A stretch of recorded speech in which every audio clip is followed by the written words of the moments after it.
अस्सलाम वालेकुम my YouTube family, कैसे आप लोग। उम्मीद है कि सब खैरियत से होंगे। अल्हम्दुलिल्लाह हम सभी खैरियत से। तो फजर की नमाज़ मेरी हो चुकी है, कुरान की तिलावत भी मैंने कर ली है।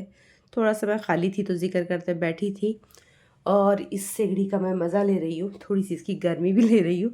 आप सोच रहे होंगे ये कहाँ पर है, तो जाहिर सी बात है मैं किचन में बैठी हूँ क्योंकि सर्दी बहुत थी फजर में। तो मैंने सोचा कि चलो यहीं बैठ कर नमाज़ पढ़ लेते हैं, थोड़ा सा इजी होगा। नमाज़ पढ़ने के बाद थोड़ी सी मैंने एडिटिंग वगैरह कर ली, फिर थोड़ी सी कुरान की तिलावत भी हो गई।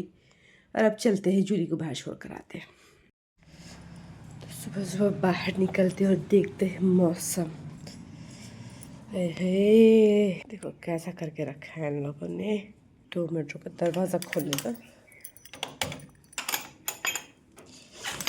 क्या कर दिए ये? हाँ, क्या कर दिए? मैं रखी थी ये सब चादर उसके ऊपर डालकर फ्रेंड्स, ताकि इन लोगों को रात में ठंड ना लगे, ये ठंडी से बच सके। हवाएं ऐसी आती है तो इन लोग ये सब निकाल के फेंक देते हैं। ये ऐसा डाल दी मैं, हाँ, थोड़ा सा गर्म रहने के लिए। मैं रात में इन लोगों का सेटअप करी थी और ये गालीचा ख़राब हो चुका है पूरा, आप देख सकते हैं पूरा फट गया इसका नीचे का। तो मैं बोली फेंक के क्या करते, कम से कम जानवर के तो काम में आ ही जाएगा। ये अम्मा बच्चे बैठ जाएंगे इसके ऊपर, रात में सुकून से गर्म रहता थोड़ा, इसलिए इनके लिए ये बिछा है। और ये तो सब निकाल के फेंक दिए थे ना, ठंडी हवा में आकर रहे थे रात में। सर्दियाँ बहुत है ना फ्रेंड्स, थोड़ा सा इनका भी सोचना पड़ता है। मैं दरवाज़ा खोलूँ, बाहर किसको जाना है? विकी बाहर नहीं जाएंगे, खाली अम्मा बाहर जाएंगे, मैं अभी बता रही हूँ। चलो, खाली अम्मा, ओनली अम्मा, ओनली अम्मा, ओनली अम्मा। बैठ, यहाँ बैठ, अंदर बैठ। बस चलो अभी हाँ हाँ हाँ हाँ, यहीं पर यहीं पर यहीं पर बस। हाँ, बोल दो सबको हेलो फ्रेंड्स, कैसे हो आप लोग? कैसे हो फ्रेंड्स आप लोग? बोल दो। जिसके लिए मैं आई थी फ्रेंड, वो तो मैं आपको बताना भूल गई। मैं आई थी धूप देखने के लिए बाहर, और उतने में मैंने दरवाज़ा खोला, इनको बाहर छोड़ा, सब कुछ किया मैंने। देख सकते हैं आप लोग, दीवार पे हल्की हल्की धूप आ रही है, इसका मतलब ये सही टाइम है। देख सकते हैं आप लोग, सूरज थोड़ा निकल रहा है और 5 मिनट वेट करेंगे, इसके बाद हमारा इशराक का टाइम शुरू होता है। तो आज मैं आपको बताऊंगी कि इशराक की नमाज़ कैसी पढ़नी है। इशराक की नमाज़ 2 रकात पढ़नी होती है और सिर्फ नफिल नमाज है। इशराक की 2 रकात नफिल नमाज़ पढ़ती हूँ, ऐसी आपको नियत करनी है और पढ़नी है। बहुत सवाब है फ्रेंड इशराक की नमाज़ का। मैं मैक्सिमम टाइम कोशिश करती हूँ कि इशराक मुझे मिल जाए, मैं पढ़ लो, और अल्हम्दुलिल्लाह मिल भी जाती है। बाज़ वक़्त ऐसा होता है कि कोई काम में रह जाए तो आपकी नमाज़ नहीं होती। सर्दी के मारे ना सर्दी के मारे आवाज़ ऐसा चेंज आ रहा है, ओके, डोंट माइंड। तो इशराक की नमाज़ के लिए है नफिल नमाज 2 रकात हम पढ़ते हैं। इशराक की नमाज़ ये नियत हम करेंगे और नमाज़ के लिए हम खड़े हो जाएंगे। इस नमाज का सवाब आप यकीन मानेंगे एक हज एक उम्रे के बराबर है। तो घर बैठे अगर किसी को हज या उम्रा करना हो तो इशराक की नमाज़ पढ़ ले और घर बैठे बैठे नेकी कमा ले भाई। देखिए, हर किसी की उतनी ये नहीं होती, फाइनेंशियल कंडीशन ऐसी नहीं होती कि हम लोग हज या उम्रे के लिए जाए। अल्लाह ने जिसको दिया है बेशक लोग चले जाते हैं, ऐसा नहीं है नहीं जाते, लेकिन अगर वही सवाब हम घर में कमाना चाहे तो एक ज़रिया है। अल्लाह ताला ने जो हमें आसान ज़रिया दिया है वो इशराक की नमाज़, वो हमारे लिए बहुत बेनिफिशियल है कि हम घर बैठे बैठे इशराक की नमाज़ पढ़ लें और हज और उम्रे का सवाब कमा लें। ऐसा तो माँ बाप की सूरत देखने पे भी हमें हज और उम्रे का सवाब दिया गया है, लेकिन ये बेटर ऑप्शन है मेरे ख्याल से। घर बैठे बैठे जिनके माँ बाप भी ना हो तो वो लोग क्या करें, तो उनके लिए तो बखूबी बहुत अच्छा ऑप्शन है ये। तो चलिए इशराक की नमाज़ पढ़ लेते हैं। होती मेरे को होती मिनो, ए मिनो रानी, अरे ओ सयानी, चूल्हे के पास से हटूंगी नहीं बोलती सही इधर के वास्ते मन्ना, ओ मिनी रानी। हम औरतों की ना एक बहुत बुरी आदत होती है फ्रेंड्स, हम हर किसी को अपना बहुत जल्दी मान लेते हैं, किसी पे भी भरोसा बहुत जल्दी कर लेते हैं और बहुत जल्दी शामिल कर लेते हैं किसी को भी अपनी ज़िंदगी में। कोई हमसे अगर थोड़ा सा प्यार से पेश आ जाए ना, उसे हम अपना समझने लगते हैं।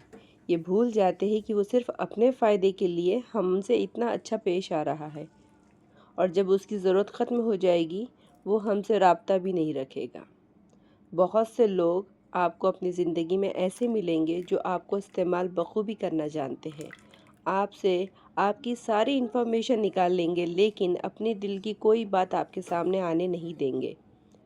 आपके हमदर्द बनकर आपका दर्द बांटेंगे और बाद में आपको ही दर्द देंगे।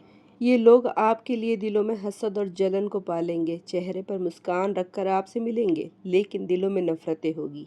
आपके मुंह पर आपको सही कहेंगे और आपके पीठ पीछे आपकी बुराई करेंगे। कुछ लोग तो ऐसे भी आपको मिलेंगे जो आपके मुंह पर ही आपकी बुराई करते हैं, आपको नापसंद करते हैं, आपके हर काम को वो गलत कहेंगे, लेकिन चलेंगे आपके नक्शे कदम पर। जो आप कर रहे हो ना, सेम वही चीज़ वही करेंगे।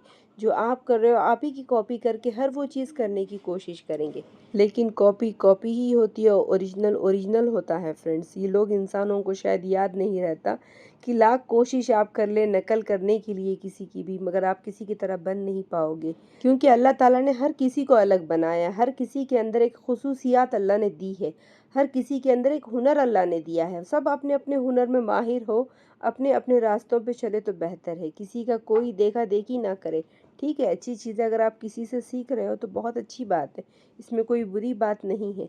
लेकिन जब आप किसी इंसान को पहले कहते हो कि वो बुरा है, वो गलत है, तो फिर उसी के जैसा बनने की क्यों कोशिश कर रहे हो आप? फिर आप ये बात क्यों भूल जाते हो कि पहले तो आपने उसे भला बुरा कहा, पहले तो आपने उसके हर काम को गलत कहा, फिर आज आप उसी के नक्शे कदम पे चल रहे हो। हमें अल्लाह ताला से हमेशा ये दुआएं मांगनी चाहिए कि अल्लाह हमें हसद और जलन की आग से हमारी हिफाजत करे।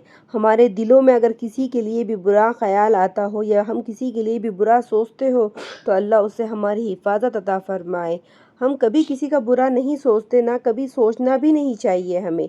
ये देखिए, अल्लाह ताला ने जिसकी किस्मत जैसी बनाई है वो वैसी ज़िंदगी गुजार रहा है। हमें चाहिए कि अल्लाह से हम दुआएं करें, अपने साथ साथ अपने औलादों के लिए अल्लाह ताला से हम दुआएं करें कि अल्लाह हर किसी की ज़िंदगी को आबाद करे, हर किसी की ज़िंदगी को बहाल करे।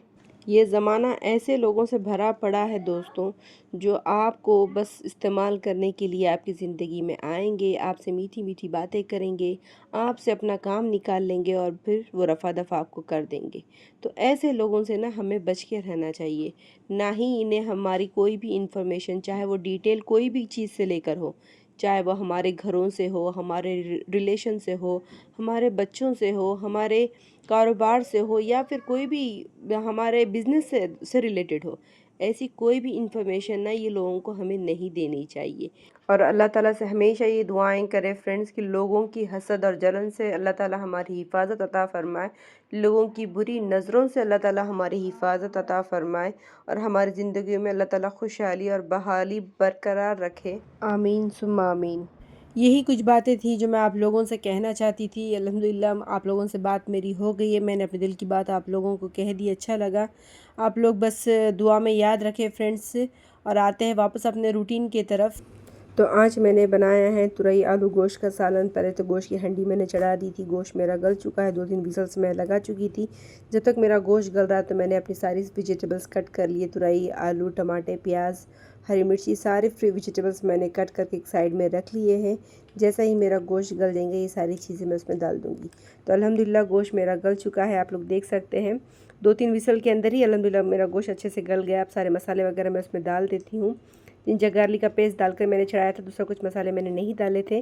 तो हल्दी, मिर्ची, नमक सब एक साथ डाल देंगे, सबको एक साथ अच्छे से भून लेंगे।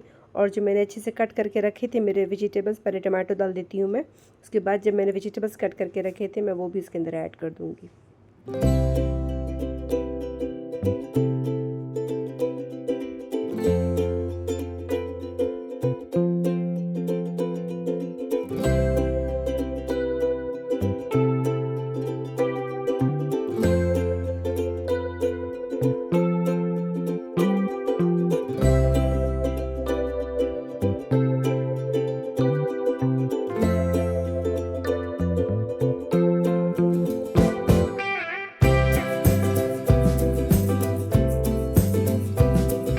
और साथ ही साथ मैंने पूरे वेजिटेबल्स कट करके, जैसे कि मैंने अनार, प्याज, थोड़ा सा जाम और ककड़ी वगैरह कट करके दही के अंदर मिक्स कर लिया। ये भी बहुत एक अच्छा सैलेड टाइप का बन जाता है जो खाने में बहुत ही टेस्टी और यमी भी दिखता है।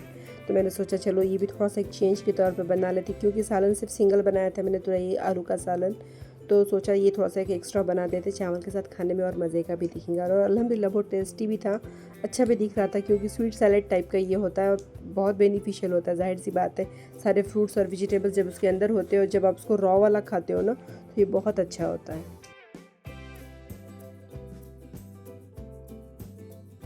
तो अल्हम्दुलिल्लाह ट्यूशन से आने के बाद मेरा खाना अब कुछ हो रहा है फ्रेंड। पका कर गई थी लेकिन खाना खाकर जाने टाइम नहीं था, बच्चे आ गए थे, नमाज को देर हो रही थी तो सारी चीज़ें छोड़ दिए, खाना वगैरह, और चले गए हम बाहर। तुम डाल लिए सालन? हाँ। तो खाना खाते हैं फ्रेंड्स।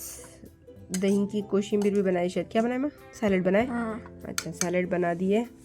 सालन तो मैं बना कर गई थी, चावल अलीज़ा बना लिए, और अब खाना वगैरह खाते हैं। ले लिए तुम? दादू सालन थोड़ा लो है बस। तो चलिए खाना खाने के बाद आपसे मिलती हूँ फ्रेंड्स। वीडियो का एंड भी यही करते हैं, मिलते हैं नेक्स्ट ब्लॉग में। जब तक के लिए दुआ में याद रखें, अपना ढेर सारा ख्याल रखें। अल्लाह हाफिज़।